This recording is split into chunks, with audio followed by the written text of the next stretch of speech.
Welcome to my Mythic Jaina guide. Now, this fight is extremely frustrating, but the recent nerfs that happened a few weeks ago now has made it a lot better to deal with.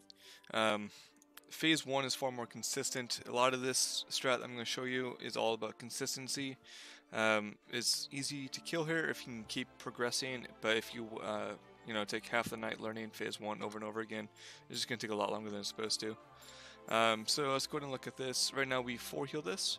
With the changes, it's better to 4 heal it because phase 3 healing is not that big anymore because you kill the ad instead of just dealing with it. So 4 heal it, 2 tank. I recommend at least 1 hunter or a couple rogues basically to cheese the intermission in the first intermission.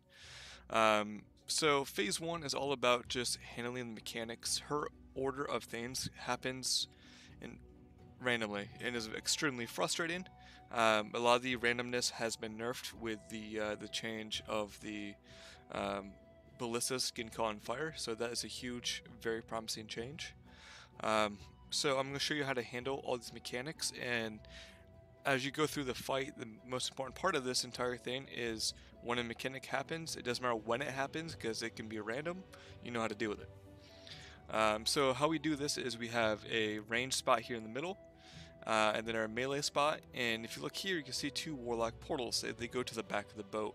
And the idea of this positioning is quite simple. We are trying to make sure we can handle the avalanche correctly every time. So basically how this starts, you have to split into groups. You always have to be grouped up. If you're out of range of other people, I think it's like 6 yards, maybe a little bit bigger than 6 yards, you can get frozen. And the more energy she has, the more people you have to stand next to. It'll go anywhere between 1 person, 3 people, or 5 people. So once she's near full energy, you have to stand next to 5 people have to be grouped up, or you get ice blocked. It's an extremely annoying part of the fight in phase 1, but in phase 2 and phase 3, you're always grouped up and it's not that big. So let's go ahead and start the fight. So as a tank, I pull her and I keep her in the middle of the boat. The reasoning is she'll randomly freeze a ballista on whatever side of the boat she's on. We don't know where the first boat that we have to kill is going to spawn, so we keep her in the middle. Now, if she's on the left side, from my perspective, she will always freeze the left ballista if it's not already frozen. If it's already frozen, she'll freeze the other one. So if a boat comes on the left side, you tank her on the right side, so she freezes the right ballista. Phase 1 is all about handling the avalanche, destroying the boat before it shoots twice, and then just not getting frozen. So she froze the first ballista. You just passively cleave it down with dots. It's not a big deal. Dodge the freezing blast. As a tank, you get stacks of the ice shards. If you get too many stacks, it really hurts. As a Vengeance Demon Hunter, I've survived like 23 or 24, which really hurts. My Monk Co-Tank is up to like 29. It's kind of dumb. So here's the first Avalanche in phase 1. Avalanche is always on the tanks. Phase 2 and 3, 2, it's always on a tank. So how we have this set up is any ranged DPS will run directly backwards to the portal. And by the time you get to the portal, you take it and you teleport back to the group. That way you don't get frozen anywhere else, and everybody knows where you're going. So if you don't have assigned avalanche positions, what you're going to see is people are going to run around and get themselves killed. So the range always runs backwards to the portal, takes a portal back to the group. Melee should run backwards to the side of the range, because the closer you are to the boss, the less likely you're going to be able to dodge it, because the travel speed of the avalanche is based on your distance from the boss. So if melee keeps running back and forth here, you're probably going to get hit a lot and maybe die. So the melee should just run backwards or towards the side of the boat, away from Jaina, so they have more time to react. The tanks should go up to one of these steps. So I'm going to move over to the steps, jump up around here, and notice, or I'm in the air. See this circle here? This circle is the proximity where I have to be close to other people. So right now I just need to be next to 1 person. So if I inch my way over within 1 person range of this circle, I don't get frozen. So the idea is Avalanche is smaller than the circle, so if you have to, so you don't get frozen, you clip your circle against the melee group. And then this is where we have the other tank taunt during the first avalanche. So at this point, we want to switch around 9 for tanks. Watch the freezing blast, by the way. You can shoot the fire with these, and if there is a ballista on fire, this can put it out if you can aim correctly. The hitboxes are really small and it's a real pain though, but you can do it. And don't get hit and get knocked off the boat. She still does not move very well. It's extremely frustrating as a tank. So at this point, if you look here, they're still in groups. She will randomly freeze people in place. You gotta make sure they're dispelled instantly, or they'll get stacks. To drop stacks, you just walk in fire. So he's at 9 stacks, I'll taunt. A lot of this now is just rinse and repeat, right? So right now, you have to be within range of 5 people or you get frozen. So I purposely aimed the freezing blast at the fire to put some of it out. Trying to walk over to the other side of the boat. I know that when she does her giant AoE, they should teleport behind me, so hopefully I do it in this video. I want her on this side of the boat, because the other boat's coming over here. So I'm going to cut around to the steps, put out some fire real quick because there's nobody there. Get in range so I don't get frozen. Alright, so Ring of Ice. So basically she'll teleport to where I'm standing. I think the off tank actually pulled here if I remember correctly. And you'll teleport behind you to this giant Ring of Ice. You just have to get out of it. And at the end of the cast, even if you're out of it, you're going to get rooted. So what you want to do is dip your toes into the fire around 0.5 seconds. That way when the grasp grabs you, it's instantly broken. Like that. Now, here's the most dangerous part of Phase 1, or one of the 2 most dangerous parts of Phase 1. Blizzard's happening, and an avalanche normally happens at this time. It won't this time because the avalanche happened before Rain of Ice. This is the RNG crap that you have to deal with. But a lot of times it will happen here during Blizzard. So what everybody should do is everybody should run into melee, including range, during Blizzard in every Blizzard.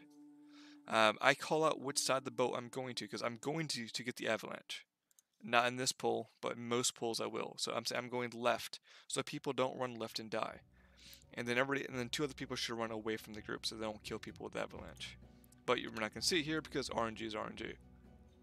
Yeah, he pulled from me. So everybody should be in melee at this point during every single Blizzard. Actually, he taunted, he didn't pull. So the boss should be over here on this side of the boat so that ballista doesn't get frozen. Healing wise, there isn't a lot of healing here. Let's talk about the ballistas. Let me get my camera to turn back. The ballistas, how we do is we have a BM hunter always shooting the cannons with the balance throwers helping them out. Basically, it's really easy. It's not that bad. Once in a while, they'll get frozen, and if that happens, it's not that big of a deal. Just range DPS, turn and break them out. But yeah, use a hunter and or boomkins. It seems to be the easiest thing for us to do. Watch the bombardments. They can knock you off the boat.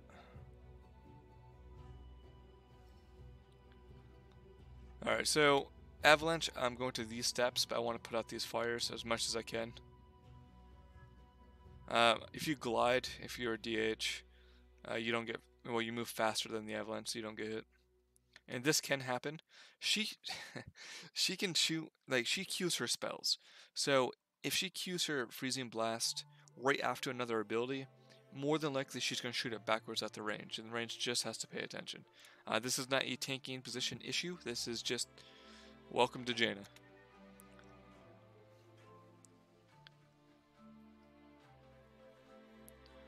Alright, so you're going to get 2 ice, what are they called? Arena of Ices.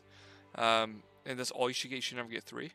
So she should be around 65-ish%. Anywhere between 64 and 67 is fine. There it is. You want to keep 1 patch of fire. You don't want to pull all the fires out because it's just easier. If you have no fires at this time, you can mass dispel and it's alright. So at 0.5 seconds or so, you step in. Alright, so with the changes and the nerfs, she's going to do her Blizzard again at, well, in 9 more energy. So what happens for us is we don't want to push her during Blizzard because during Blizzard you keep getting stacks. You want to go into the intermission with 0 stacks. So the trick here is to get her low, but you have to stop damage around 61-62%. So I'm calling for DPS to stop or slow down, because you do not want to push during Blizzard, because you see here I keep getting stacks. Watching bombardment, walk in fire, drop stacks. So right now I say step in fire and push. So drop your stacks and push. And you need to break out any ice blocks. So you keep stepping in, make sure you have no stacks when you push her. So a good thing to know about here is it doesn't matter what is going on. If circles are falling from bombardment and you push her, they disappear and they don't fall. If you have Avalanche, it instantly disappears. If there's bombs on the boat, which I forgot to mention, if there are bombs on the boat, they'll disappear.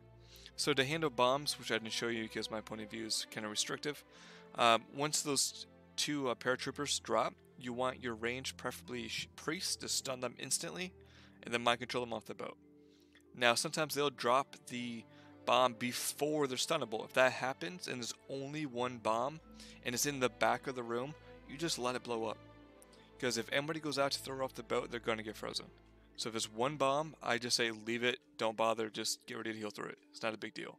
If there's two bombs, you have to throw, or at least one of them off. So it's kind of buggy. Sometimes they drop the bombs before you can stun them, but if you can stun them before they drop them, you can mind control them off.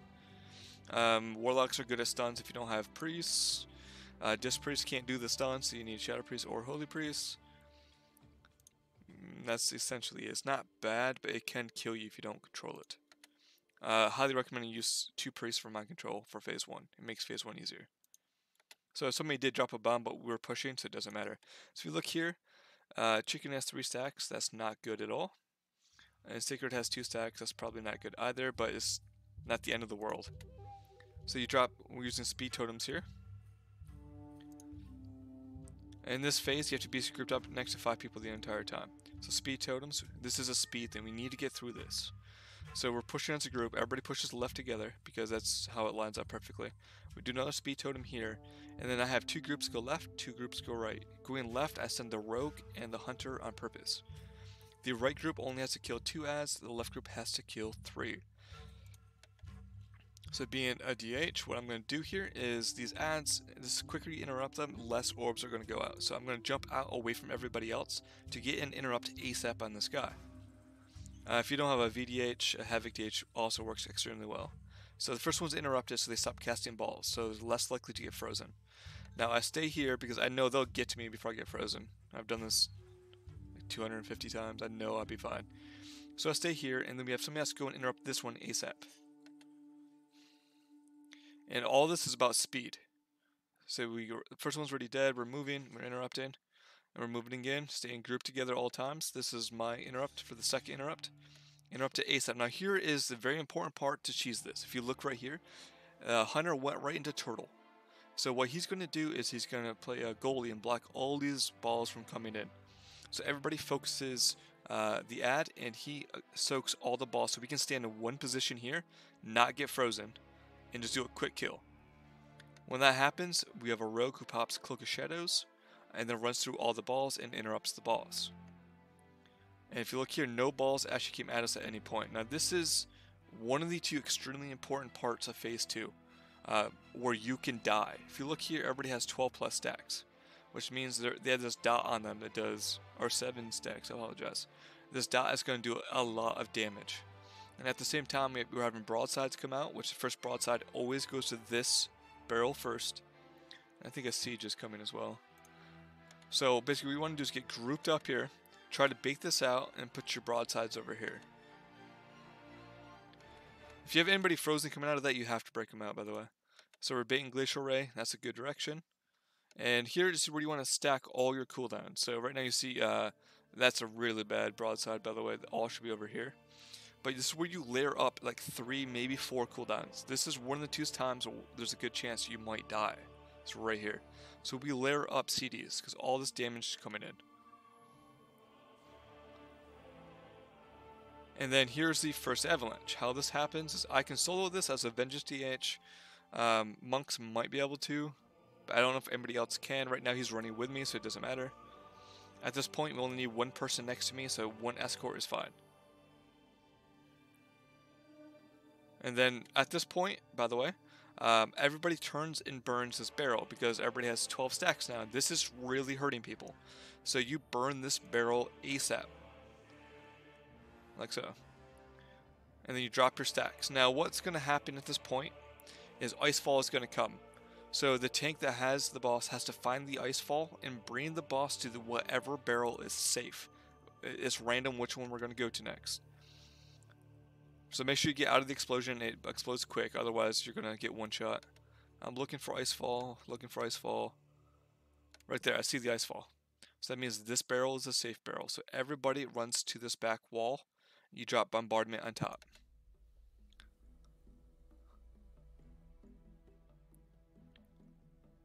I see, there's bombardment. Now we bait. So what baiting means is everybody stands in front.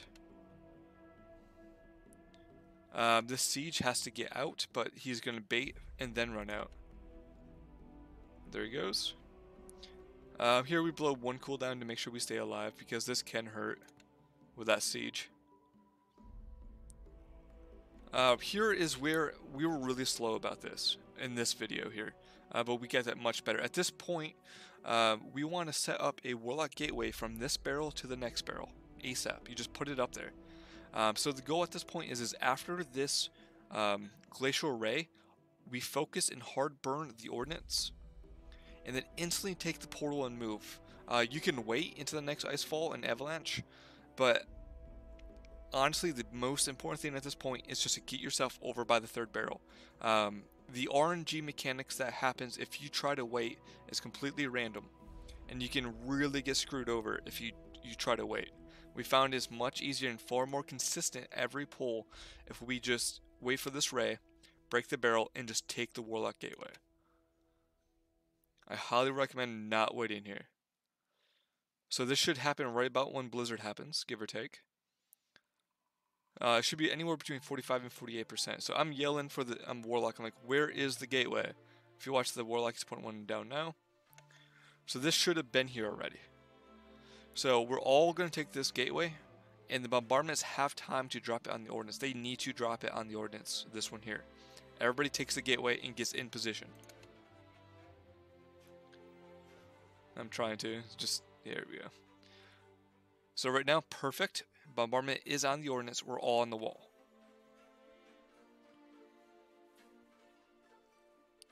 I'm going to taunt here in a second. Now I'm calling for a bait. So we're baiting on the wall now. You want to break the last Ordnance about 35%, which should be around 12-ish stacks. So you bait it to the wall, you move. Now this is where the next Avalanche is coming, and the next Icefall. So we look for where the Icefall is. We see it right here. This is actually awesome. This makes it easy. So we're going to move the boss over. And I'm going to get Avalanche, and I'm going to go. And I want to bring it away from the Icefall so I don't get frozen, but away from everybody else. Being a DH, I can solo this. I almost get screwed. So I make it back without getting frozen. And now I call out to break the Ordnance, because we're at 35 energy now. So you drop your stacks, break out the ice block. I can't rewind, it's too many. Alright, so that's the other really dangerous part, is that siege when I'm kiting the Avalanche. We throw all available cooldowns at that point, because we found that there's so much damage going out based on stacks and the siege that people die a lot. So what we do there is we just line up everything and just blow all our cooldowns, because phase 3 is so much easier now, it's not a big deal. So I call for a bait. We bait it. Shadow Priest was in the wrong way. He's alright, he makes it. And now we're going to push. 30% is the push. So we're moving towards the wall. Make sure those bombardments get out. There's the push. Now at this point, we Bloodlust. Ranged DPS focuses on Jaina, melee stays on the wall. So this is where we Bloodlust. We want to get as much percentage off Jaina as possible as the melee just tunnels the wall.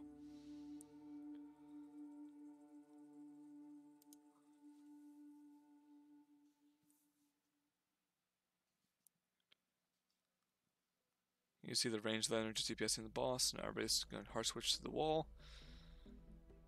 We're going to go. So here's the biggest nerf of this entire thing, in my opinion, is your stacks fall off and they don't start until you interrupt Jaina. So what you can do about Heart of Frost, by the way, you take it out of the group, but don't go too far so you don't get frozen. So make sure you stay as interrupted and you just burn the elemental. You don't want to break out into Thanos too quickly. We do it too quickly here because it's just a passive cleave, but you normally don't want to break them out. Just tunnel the ad. So we still have quite a bit of time. Now 2 ads spawn. Now you want to stay grouped up and you just focus and burn these 2 ads.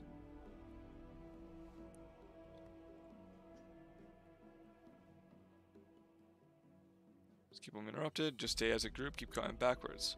Now here is where we die. This isn't our kill video. My computer died and I was playing on the laptop, so I couldn't record the kill video. But this also shows a really important thing that we didn't know until this part.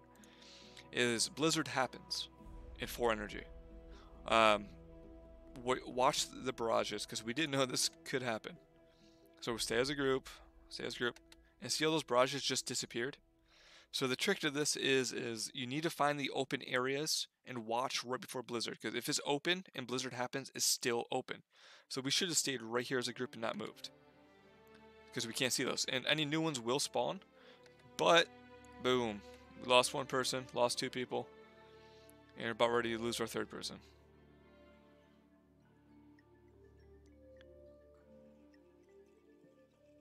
There's the 3rd person.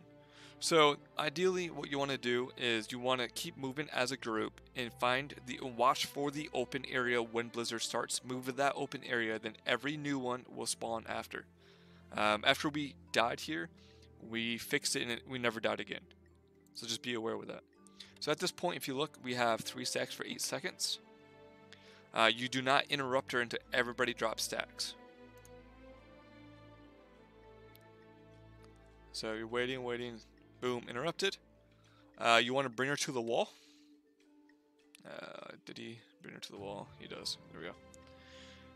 Now all range in melee has to be grouped up behind her. The tanks have to stagger each other because she will do a frontal attack that does a lot of damage. So 1 tank here, 1 tank here, everybody else behind her. First Frost Orb, everybody soaks. So you step in front of her, you soak it, and then range gets out of the way. Broadside, you just bring it out of the group slightly. Alright, so let's talk about this prismatic image. By the way, when the co-tank gets around 15, or the main tank gets around 15 stacks, he says, "Let me die." You spam a macro, drop your cooldowns, and you stop healing him. You let him die on purpose. If you have Resto Shamans, use your totems here to res. If you don't have one, but you have a battle res, use that. And I have to make sure I'm not facing the raid. Now, this prismatic image, the reason why we bring her to the wall is if she spawns over here, she'll spawn on top of us like this here. You should just turn and kill it. It'll make your life easier. Now, if it spawns over here, you just ignore it. On our kill, it spawned way the hell over here, and we ignored it, and it almost killed us. But if it spawns on us, hopefully it will, you just turn and burn. It makes it so much easier. So the off tank dies there, or main tank. No, I'm tanking. So he takes the Shaman Totem. He calls out, "I'm taunting." So he's going to taunt off me. I'm going to taunt back. And the idea is, when I die, he needs to have threat. So I'm at 15 stacks. I call to kill me. I turn around, and there, I take the totem, get right back up. Here's the bait. Now, if you have the add up, you have to bait 2 of them, and it makes it kind of clunky, but that's how you would do it.